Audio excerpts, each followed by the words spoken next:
Ne t'inquiète pas, ça va bien se passer. Bien se passer, ne t'inquiète pas. T'inquiète pas. Aujourd'hui, c'est la fête des pères, mais chut, faut pas faire de bruit. Parce qu'en 2025, célébrer un père, c'est presque devenu un acte de rébellion. Pourquoi?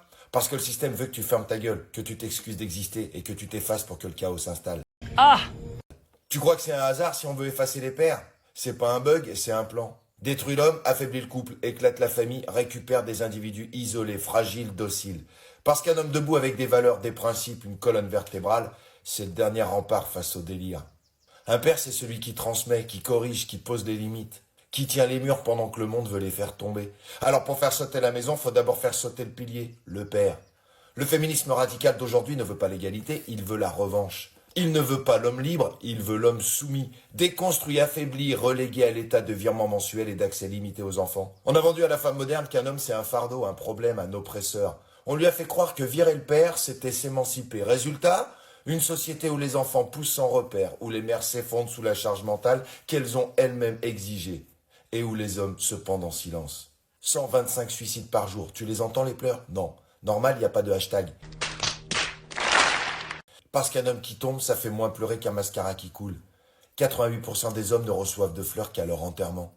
Et pendant que toi, tu reçois à peine un texto bancal pour la fête des pères, le mois de juin s'ouvre sur un mois entier de Gay Pride. Parce qu'il est là le projet. Ils veulent des genres fluides, mais surtout pas des pères solides. Ils veulent des gens fiers de tout sauf d'être pères. Fiers de tout sauf d'être stable, droit et fiable. Et un peuple qui défile pour sa sexualité, mais pas pour ses pères. C'est un peuple qui a inversé les priorités. C'est pas une société progressiste, c'est une société orpheline. Alors aujourd'hui, je te le dis, tu es père, ne te laisse pas rayer de l'équation. Tu es un homme, refuse de devenir un outil, un silence, une ombre. Ce système te veut à genoux, reste debout. Ce système veut que tu te taises, parle avec ta vie, avec ton honneur, avec ton exemple. T'es pas un vestige du patriarcat, t'es la fondation sur laquelle repose toute civilisation. Et ceux qui veulent t'effacer savent exactement pourquoi. Bonne fête à toi, père de l'ombre. Toi qui t'es battu pour avoir ton droit de voir tes gosses. Toi qui bosses, qui protège, qui encourage et qui tient bon même sans merci.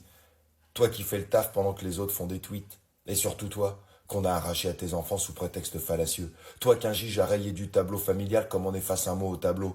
Tu continues à aimer tes gosses même à distance, même dans le silence. Et rien que pour ça, t'es un héros que cette société n'aura jamais le courage de regarder en face. T'es la cible parce que t'es essentiel. Et un père essentiel, c'est un homme qu'on ne pliera pas. Respect éternel et bonne fête à tous les papas.